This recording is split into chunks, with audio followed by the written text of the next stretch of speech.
Bueno, en estos últimos domingos hemos estado hablando de la deidad de Jesús, que empieza en el capítulo 8, y hablamos del poder que tiene Jesús. Jesús tiene poder sobre la enfermedad, Jesús tiene poder sobre las tormentas de nuestras vidas, y hoy vamos a ver, la semana pasada Jesús tiene poder para perdonar pecados, y hoy vamos a ver que Jesús tiene poder sobre las huestes de maldad. No sé si ustedes conocerán a un gran reformador, que encendió la chispa de la reforma, Martín Lutero. Martín Lutero en el 1521 fue convocado a una dieta que se llama Worm, no dieta de bajar de cuerpo, se le decían a las reuniones dieta, de Worm en la ciudad de Alemania. El emperador en aquel entonces era Carlos V, y el propósito de Carlos V era que Martín Lutero fuera a esta dieta a exponer, a defender sus 95 tesis. Pero además de eso, de que él defendiera su tesis, que él lograr que Lutero se retractara de esas tesis, y había preparado todo para condenarlo como hereje y llevarlo a la muerte. Ese era el propósito de Carlos V como emperador en ese entonces. Uno de los amigos de Martín Lutero le dice a Martín: no debes ir a la dieta, no debes ir a la reunión, está llena de demonios la sala. Y Martín Lutero le dijo a su amigo: si está llena de demonios la sala, la reunión, es porque esa es la raíz de la ciudad de Worm en Alemania. En el tiempo de hoy, si alguien nos invitara a una reunión como a Martín Lutero a defender nuestra fe, nosotros nunca pensaríamos que la sala o la reunión o las personas estarían llenas de demonios. Hoy, en el siglo de hoy, no pensamos en términos de demonios. No vemos detrás de las instituciones de ninguna nación, aún de esta misma gran nación, no vemos a través de las instituciones a los demonios. No vemos tampoco en las producciones de Hollywood a los demonios. No vemos en el sistema escolar a los demonios. No vemos en el sistema de economía mundial a los demonios. Hoy no vemos a los demonios. Quiere decir que la conciencia cristiana ha sacado de ella el concepto, el término de las fuerzas demoníacas o de los demonios. Vemos en este pasaje que no solamente en nuestra creación, el mundo en que vivimos, habitan los animales y las vegetaciones y nosotros los seres humanos, también habitan los demonios. Y una de las cosas por la cual hoy los Estados Unidos y el mundo entero no creen en los demonios ni que son parte de nuestra realidad es por el secularismo. El secularismo enseña que debemos de vivir solamente el presente. Este es el mundo presente que existe. Y más de este mundo, más allá de este mundo, no existe nada. El secularismo no cree en el más allá, no cree en la vida eterna, no cree en lo sobrenatural. Es el ahora y el aquí. Por eso usted ve que cada cultura, cada sociedad vive de tal manera. Hay que disfrutar ahora y olvídese del mañana. Sin embargo, vemos en este pasaje cómo Jesús nos enseña que no solamente estamos nosotros, están también los demonios. Esta es una realidad espiritual que la Biblia le llama los ángeles caídos. ¿Sabe una cosa? La Biblia habla más de los demonios que del amor y que del pecado. La Biblia habla más de los demonios que del amor y del pecado. Así que es un tema que debemos de tomar conciencia.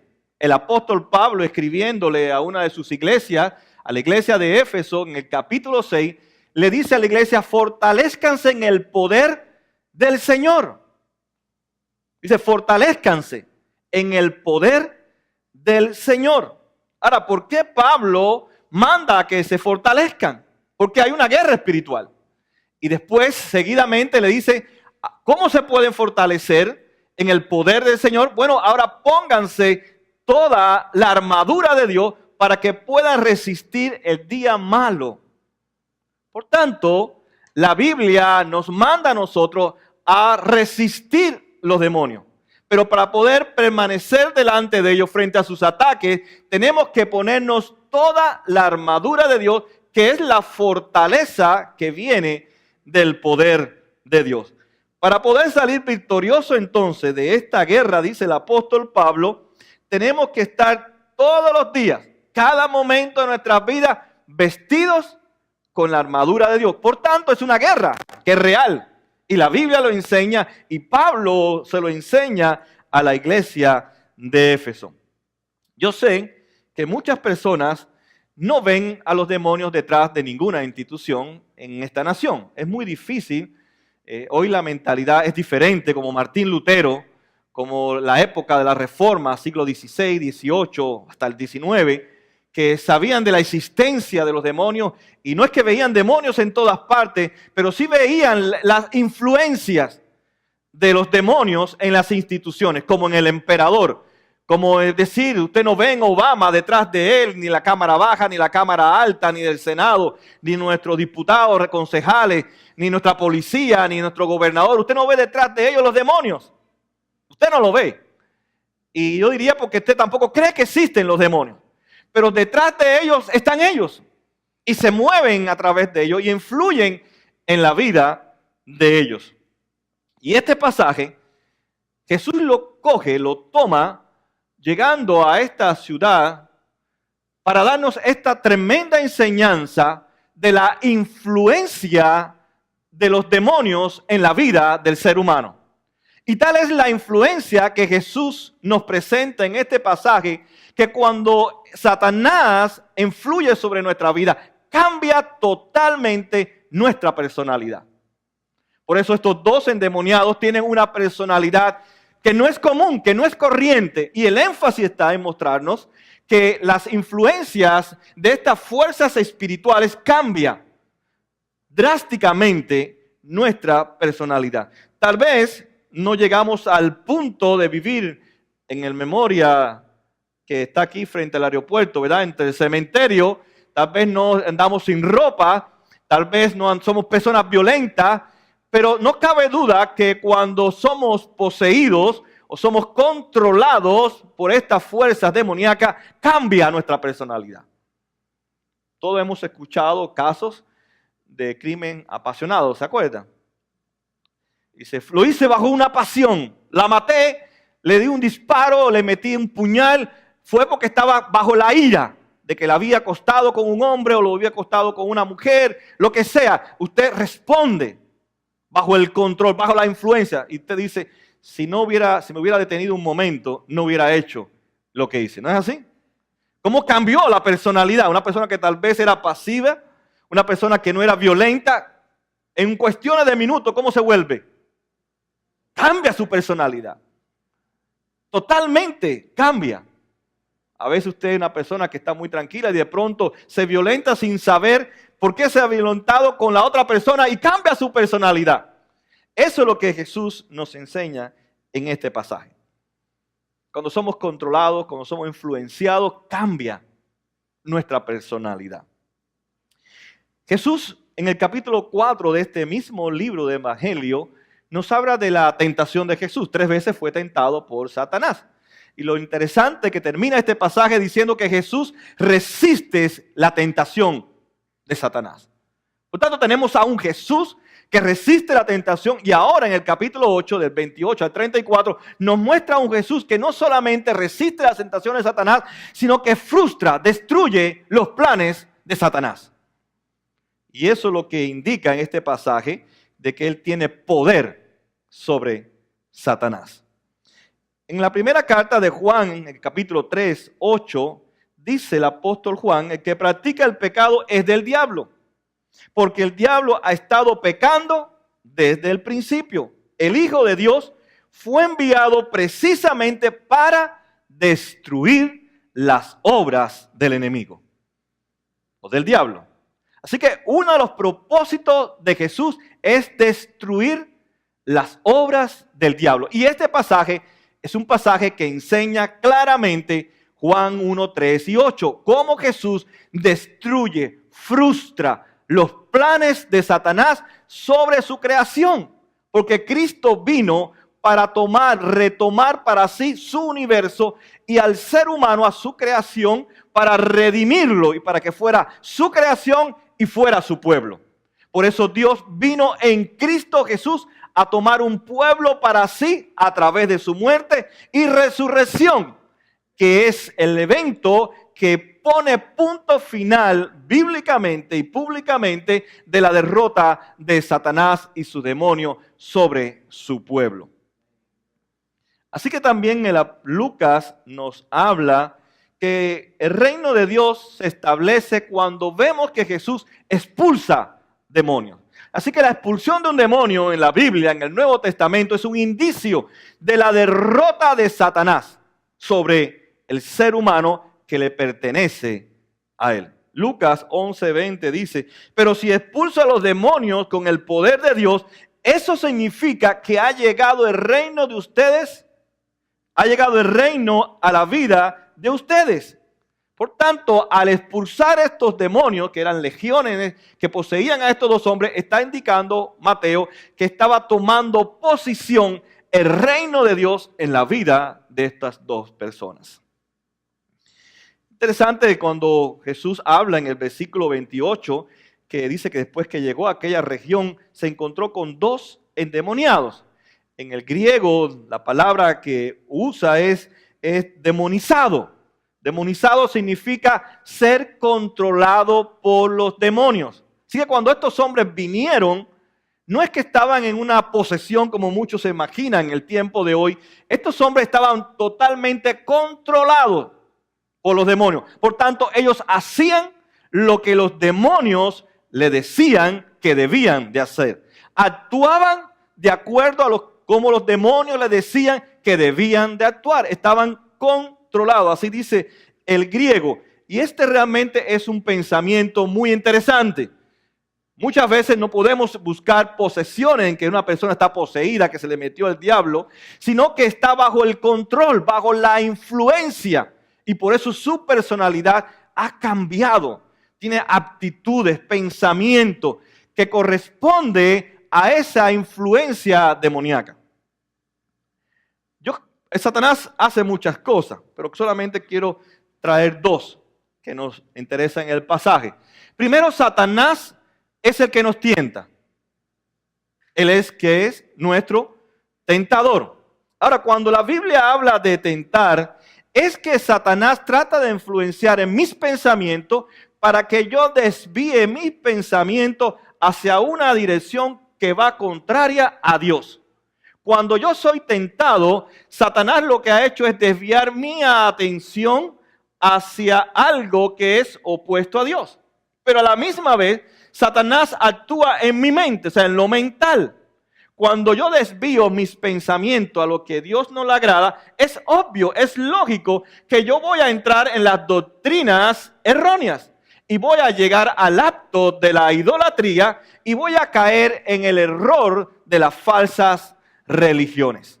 Por tanto, las falsas religiones son muestra de la influencia de Satanás en el mundo en el cual nosotros vivimos, como los testigos de Jehová, los musulmanes, etcétera, etcétera, etcétera, Hare Krishna, tanto de la nueva era, tantas religiones son muestras de la influencia palpable de Satanás en el mundo de hoy. Pero la gente no ven a Satanás detrás de las religiones, el yoga, atrás de las religiones falsas. Porque la misma Biblia dice, ¿qué es una doctrina diabólica? Bueno, una doctrina diabólica es la desviación de la verdad de Dios. Es uno de sus trabajos, es desviar la verdad de Dios, distorsionar la verdad de Dios, que no se crea la verdad de Dios, porque Satanás y sus demonios odian la verdad que es Dios en Cristo. Y vemos entonces que suceden ciertas desviaciones o perversiones moral. Nadie ve detrás del movimiento homosexualismo a Satanás. Nadie lo ve. Simplemente ven personas que desean ser lo que quieren ser. Tienen el derecho de ser la cultura. Pero a nadie se le ocurre ver las influencias como Martín Lutero de demonios en esos movimientos. Nadie ve detrás de las películas de Hollywood, de estos productores, a los demonios. Simplemente la gente piensa en entretenerse. Y en todas las cosas, en todas las áreas de esta cultura en la que vivimos a nivel mundial, los demonios están influyendo sobre el pensamiento del ser humano. Por eso vemos una cultura totalmente que ama el liberalismo. Y todo lo que va en contra de la verdad de Dios, como el matrimonio. Por eso crean ahora matrimonios del mismo sexo, cuando la Biblia habla que es de sexo opuesto, porque eso es lo que enseña la verdad. La Biblia habla del matrimonio, de la unión entre un hombre y una mujer, delante de la presencia de Dios, no de la unión libre. Pero como vivimos en el liberalismo, pues aceptamos todo como correcto. Y nadie ve a Satanás ni a sus demonios detrás de nosotros. ¿No es verdad? No lo vemos. Ya no pensamos como los reformadores en esa verdad de que Satanás, aunque no estaba metido dentro de Carlos V, estaba influenciando en el pensamiento del emperador para destruir el movimiento de la reforma, que llevar la verdad de Dios al pueblo de Dios y que la iglesia se sometiera a la Biblia y no la Biblia a la iglesia.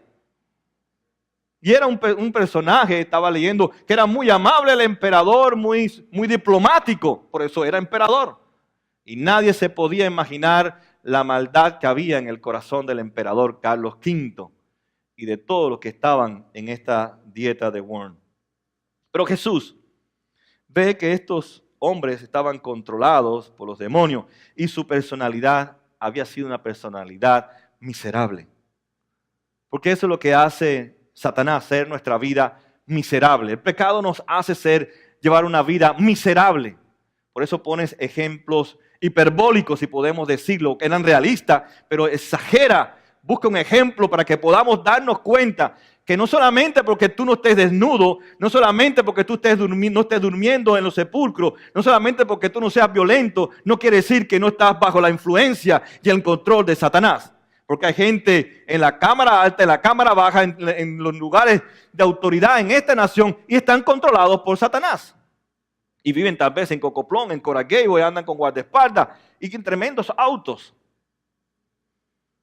Por tanto, la realidad de esta existencia, Jesús la enseña. Y fíjense que esta personalidad causaba miedo. Su forma de pensar, de hacer, de actuar. Y muchos cristianos tenemos temor de todos estos movimientos que se están levantando en contra de la verdad de Dios. Son seres humanos, dice aquí el pasaje, que eran violentos y la gente huía de ellos. No querían estar donde estaban ellos. Marcos, en el capítulo 5, 6, que es un pasaje paralelo con Mateo, dice: cuando vio a Jesús desde lejos, corrió y se postró delante de él. ¿Por qué te entrometes, Jesús, Hijo del Dios Altísimo?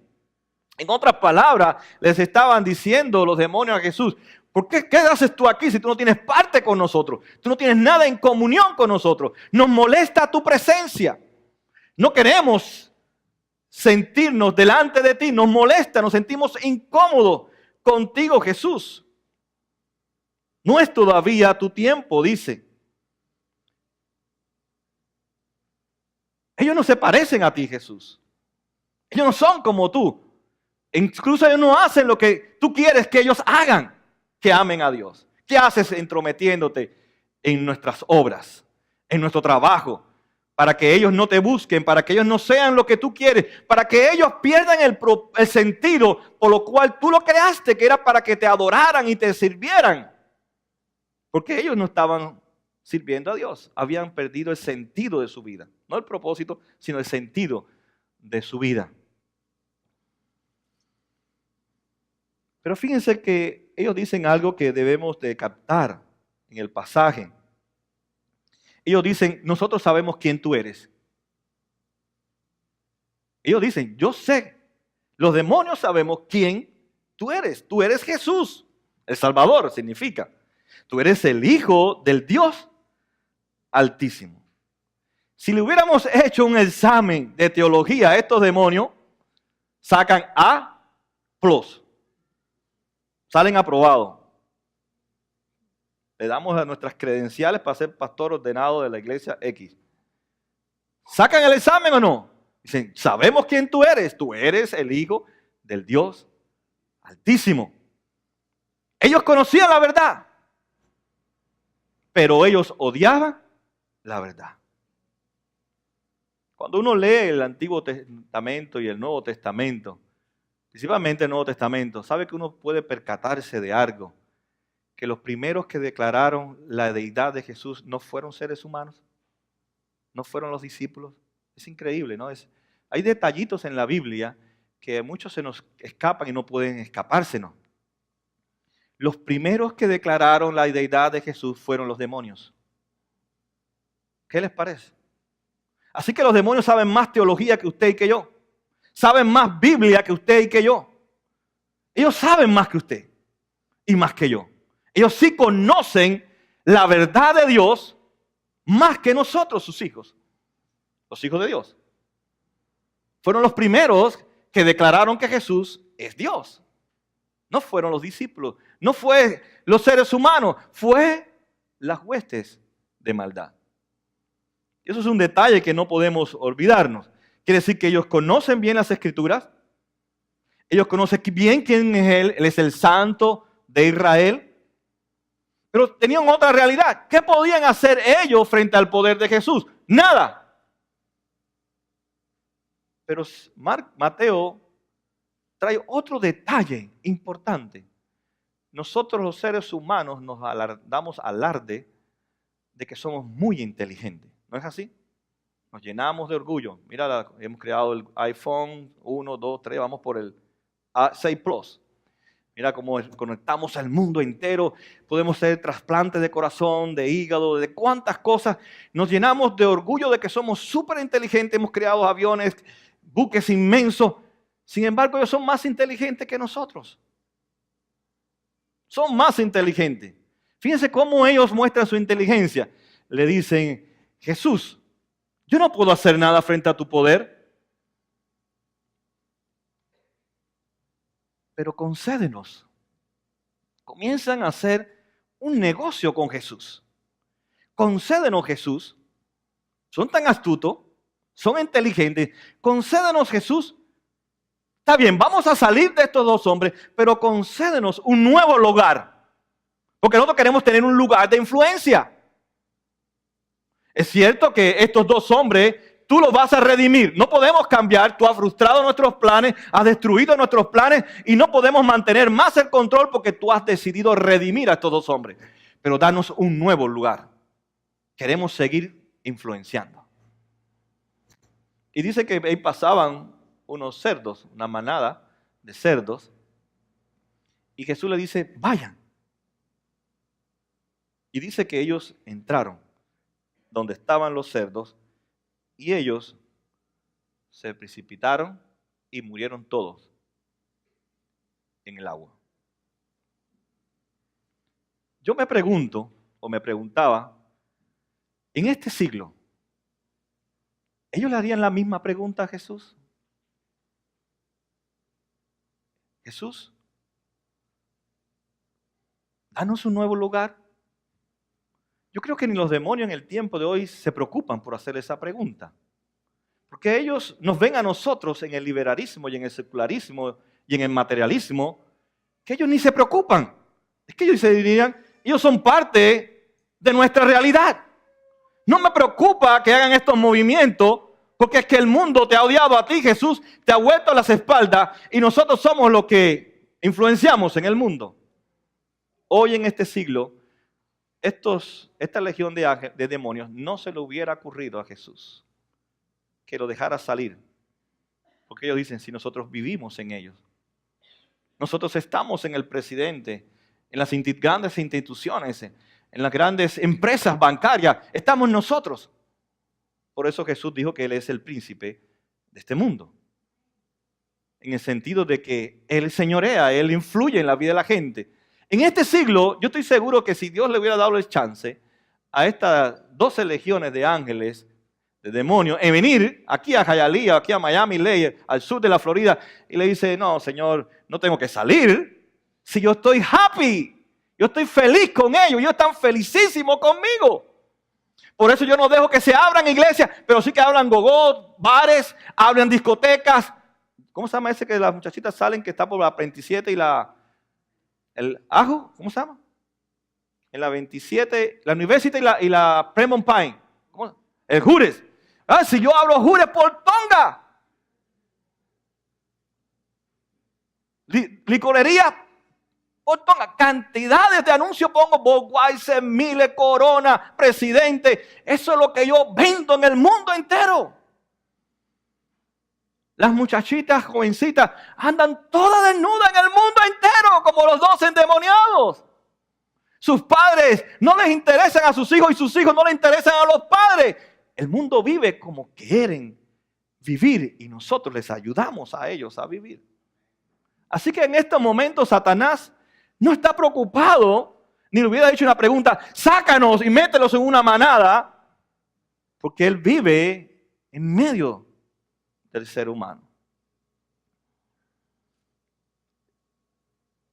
Los demonios le preguntan a Jesús, ¿has venido aquí a atormentarnos antes del tiempo señalado? Una pregunta que me hizo Samuel. La palabra en el tiempo, para tiempo en griego, son 2 palabras que se usan, pero aquí usa la segunda palabra. Uno es kairos. Es interesante, kairos es un tiempo especial, es un momento especial que cambia ese tiempo y le da sentido a ese tiempo. Quiere decir cuando el kairos de Dios, que es el tiempo de Dios, se manifiesta en ese tiempo, en ese momento, le da sentido a esa persona. Ahora, el cronos es el tiempo ordinario, momento a momento, que no impacta nada. ¿Al qué se refiere? Perdón, no es al segundo, es al primero, al kairos. Ha llegado el kairos, ha llegado el momento específico que le va a dar sentido a este momento en que están viviendo estos 2 endemoniados. Y es por eso que ellos le preguntan, ¿por qué has venido aquí para atormentarnos si todavía no ha llegado tu kairos? Una vez más muestran cómo ellos sí conocían la revelación de Dios. Ellos sabían que no era el momento de la cruz.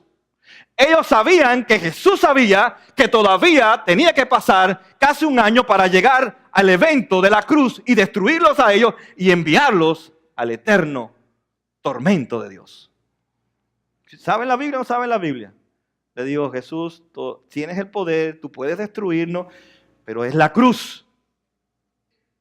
Y todavía no ha llegado el kairos, el momento que va a darle sentido a la vida de aquellos por los cuales tú vas a morir en la cruz. En una ocasión, el apóstol Pablo, en sus viajes misioneros, visita la ciudad de Atenas. Ahí va al Areópago en el Hechos 17. Y dice él, en versículo 31, hablando sobre el mismo tema, dice, Él ha fijado un día en que juzgará al mundo con justicia, por medio del hombre que ha designado, que es Cristo. De ello ha dado prueba a todos al levantarlos de entre los muertos. Miren cómo reacciona las personas, gente intelectuales, para que usted vea que es a todo nivel. Gente en el Areópago se reunían los filósofos a traer las nuevas enseñanzas. Era gente con una inteligencia, con una capacidad como los de hoy, para que tengan una idea.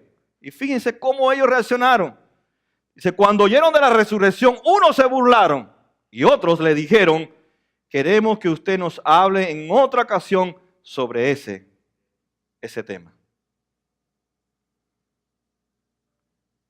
¿Usted cree realmente que va a haber un juicio? Es la pregunta. Yo cuando veo a los jóvenes, me percato que ellos no creen en un juicio. Ellos no creen en los demonios. Ellos no creen en eso. Si cuando yo observo esta nación, que es la nación más grande del mundo, cuando yo veo esta nación, yo digo, esta nación no cree en Dios, pero tampoco creen en los demonios. Porque si creyéramos en los demonios, no viviéramos como vivimos, porque sabemos que a ellos les viene el día del juicio como aquellos que viven como los demonios. Si usted creyera en el juicio, usted no hace lo que usted hace. Usted no realizaría ciertos trabajos, ni haría ciertas trampas, ni ciertos negocios sucios, porque usted sabe que va a haber un juicio. Pero como estamos acostumbrados al secularismo, que no existe más nada después de la muerte y todo se acaba aquí, por tanto nosotros hacemos y deshacemos y trabajamos en lugares que deshonran el nombre de Dios. ¿O no es así? Si no lo hiciéramos lo que hicimos nosotros, si creyéramos en el juicio de Dios, sin embargo los demonios que no son hijos de Dios, sí creen en el juicio y saben que les espera el juicio y que serán atormentados por la presencia de la ira eterna de Dios. Ellos sí lo saben. Ellos viven conscientes de eso. Sin embargo, esta nación y la iglesia en esta nación no vive consciente de que un día llegará ese juicio para aquellos que no creen en Cristo. Es una mala noticia.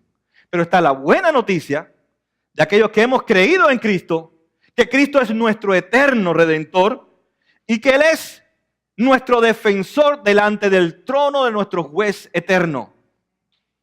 Es Cristo, a través de Cristo, que no seremos juzgados en ese día y no seremos enviados al sufrimiento eterno de la ira de Dios, gracias a que Cristo pagó por nosotros en la cruz del Calvario y cambió nuestra personalidad controlada por el Satanás y su demonio, ahora una personalidad, como dice Pablo, a una nueva creación bajo la influencia del Espíritu Santo. Cambia nuestra personalidad. Como les dije, si creyéramos en el juicio de Dios, no se ocurriera tantas inmoralidades en esta nación y tantos movimientos que van en contra. No viviéramos como viviéramos en este tiempo. Por ejemplo, hoy en Estados Unidos estamos preocupados por el terrorismo y la gente tiembla cuando van a los aeropuertos a viajar, etcétera, etcétera. Sin embargo, y ponen no sé cuántos sistemas para que no pasen armas, para que no se puede llevar tantas cosas. Sin embargo, esta nación no pone todo un sistema sofisticado para agarrar a las mujeres que están abortando. ¿Sabe cuántos niños abortan día a día en Estados Unidos? 1,5 millones al día en los Estados Unidos solamente. ¿Qué les parece? ¿Hay algún movimiento?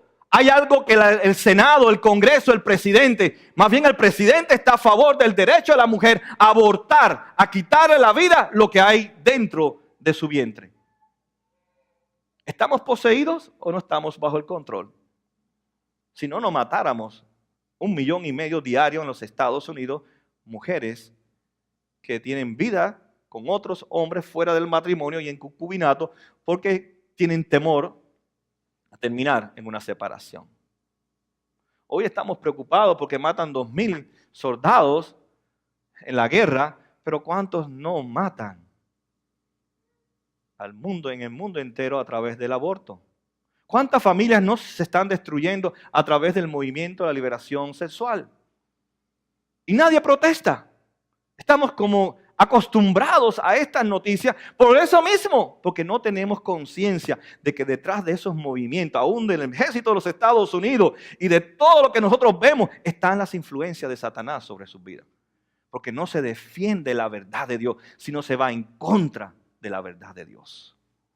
Y decimos, no, ellas tienen derecho, no, hay que cuidarnos de los musulmanes. Pero si este país está lleno de musulmanes, no musulmanes en cuanto a religión, sino personas que también están yendo en contra de la vida. Sin embargo, Jesús tiene consideración de ellos y los deja que entren. Y Jesús está enseñándonos también algo que en esta nación también es algo que es increíble. Aquí un perro vale más que usted. No sé si usted sabe eso.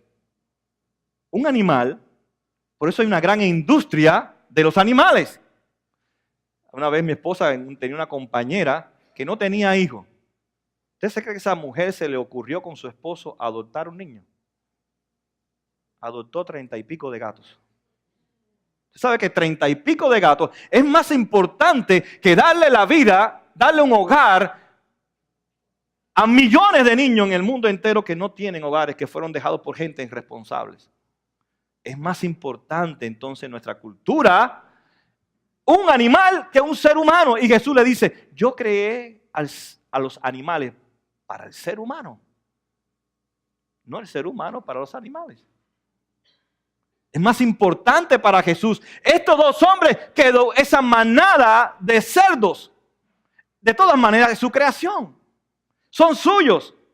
Y él prefería redimir a dos que los animales.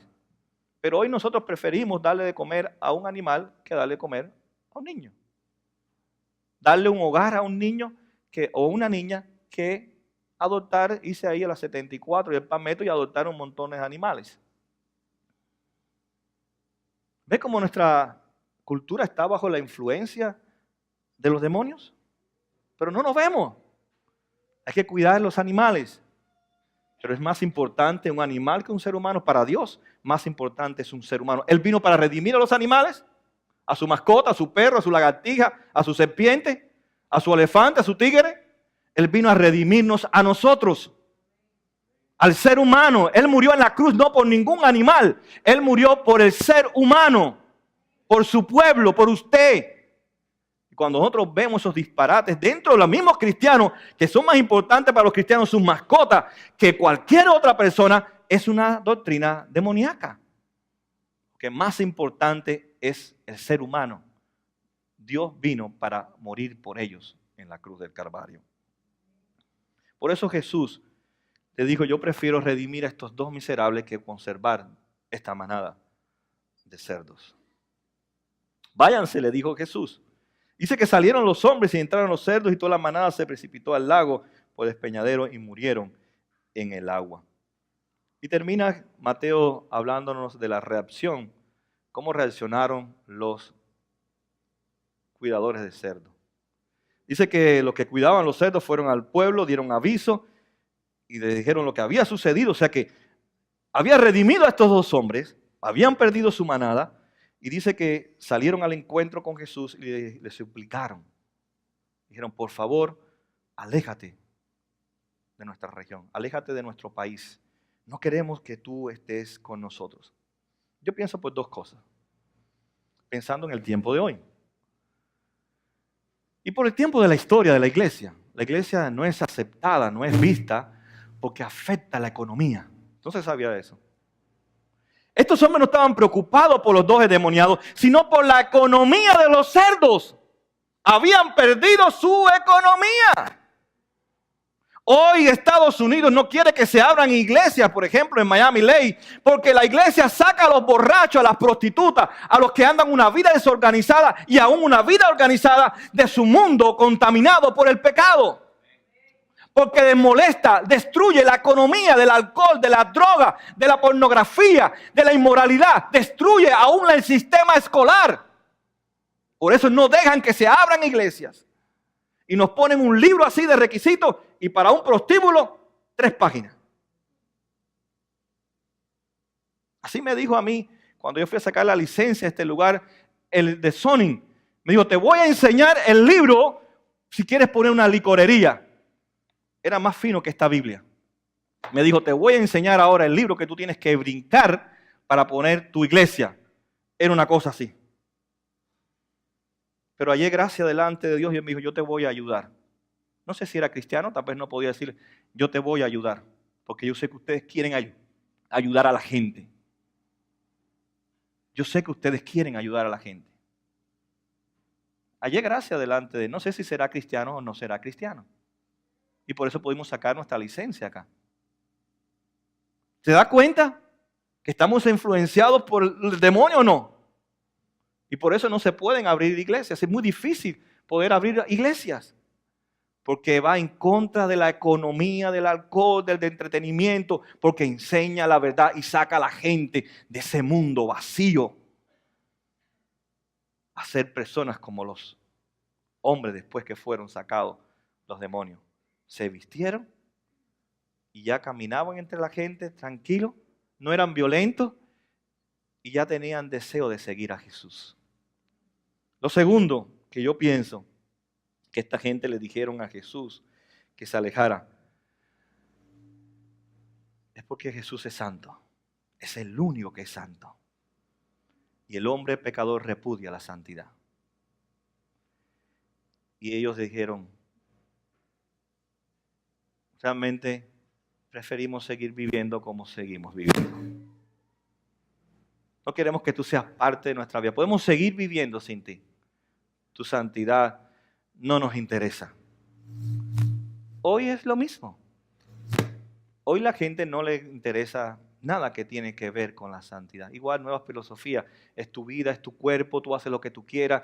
Tú decides si vas a creer en Dios, en Mahoma, en una lata, en un perro, en un gato, en la reencarnación, en lo que tú quieras.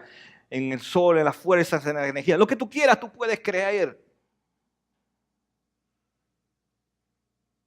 Porque odiamos, el mundo odia la santidad de Dios, que es la verdad revelada en su palabra. Jesús es el único. Y ellos le dijeron, nuestro deseo es que tú te vayas. Estás acabando con nuestra economía y aparte no queremos vivir en santidad como tú, Jesús. No nos interesa tu santidad. Déjanos tranquilos como vivimos. Y quiero terminar con una reflexión. ¿Qué tú piensas? Así pensaron la gente de la ciudad. ¿Qué tú piensas? ¿También les has suplicado a Jesús, aléjate de mí? ¿A veces has echado a Jesús fuera de tu vida porque eres santo y no toleras la santidad de Dios y prefieres seguir viviendo sin su santidad? Marcos nos dice que los demonios temblaron delante de la presencia de Jesús y reconocieron quién es Jesús. Dice en el versículo 18, en el capítulo 5 de Marcos, mientras subía Jesús a la barca, el que había estado endemoniado le rogaba que le permitiera acompañarlo. Jesús no se lo permitió, sino que le dijo, vete a tu casa, a lo de tu familia, y diles todo lo que el Señor ha hecho por ti y cómo te ha tenido compasión. Así que el hombre se fue y se puso a proclamar en Decápolis lo mucho que Jesús había hecho por él, y toda la gente se quedó asombrada. Las personas odiaban a Jesús. Querían que Jesús se fuera de su país. Querían que Jesús no fuera más parte de sus vidas. Marcos termina con un detalle que no lo hace Mateo porque es la versión más corta de este relato. Pero nos dice cuál es el propósito final de Jesús con redimir a estos dos hombres. Que es el propósito final por el cual ha redimido a cada hijo de Dios. Aún este país y esta nación y esta creación repudia a Jesús, pero su gracia es mayor que su repudio, su gracia es mayor que su odio, y aunque no lo quieran y no lo aman, Jesús sigue teniendo compasión de su creación. Jesús sigue teniendo misericordia de su compasión, a tal punto que dice, ustedes no me aman, pero les voy a dejar dos misioneros, les voy a dejar la iglesia de Cristo como un testimonio vivo y poderoso de un poder transformador que da una nueva personalidad que es en Cristo Jesús. ¡Qué maravillosa gracia! A pesar, como dice Pablo, aun cuando éramos pecadores, Dios nos amó y dio su vida por nosotros. Que Dios siga extendiendo su gracia sobre este mundo, sobre nuestra familia. Y mi oración es que un día Dios pueda entrar en tu hogar y señalar así con el dedo, demonios, salgan de este hogar.